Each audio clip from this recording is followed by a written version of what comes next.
Russia's President Vladimir Putin is pushing back against Western claims that the Russian economy is collapsing under the weight of sanctions and the ongoing war in Ukraine. Speaking at the St. Petersburg International Economic Forum, Putin insisted the economy remains resilient and is moving toward what he calls a sovereign model. Russia already predominantly uses national currencies in trade with its leading partners. Thus, rouble share in our export operations is 65% or two-thirds. I would emphasize that the world needs a modern, flexible and responsible financial architecture, the one without the risks of bans and barriers, but with drivers for sovereign development. But behind the confident messaging, the economic data tells a more difficult story. Russia has slipped into its first quarterly contraction in 3 years, a 0.2% decline in its first quarter of 2026. Inflation remains high, borrowing costs are at their highest level in 2 decades, and households are feeling the squeeze from rising prices and new tax hikes.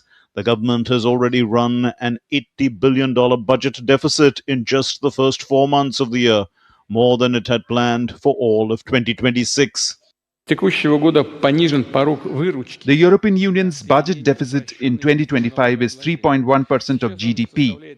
The highest deficits are in countries such as Poland, 3.73%, Belgium, 5.2%, France, 5.1%, and the United States, 5.9%. In Russia, it stands at 2.6%. It may increase slightly by the end of the year, but I believe it will still remain lower than in other industrialized countries.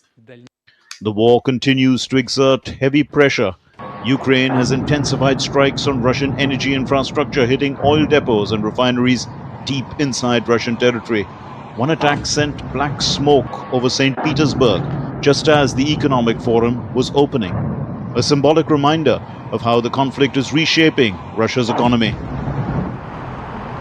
Economists say the country is not collapsing but undergoing what they describe as slow degradation.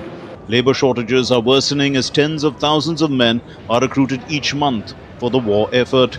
Businesses report falling demand, rising costs, and even internet disruptions caused by anti-drone systems. Some small firms say they are preparing to shut down entirely. The forum itself, once branded the Russian Davos, has changed dramatically.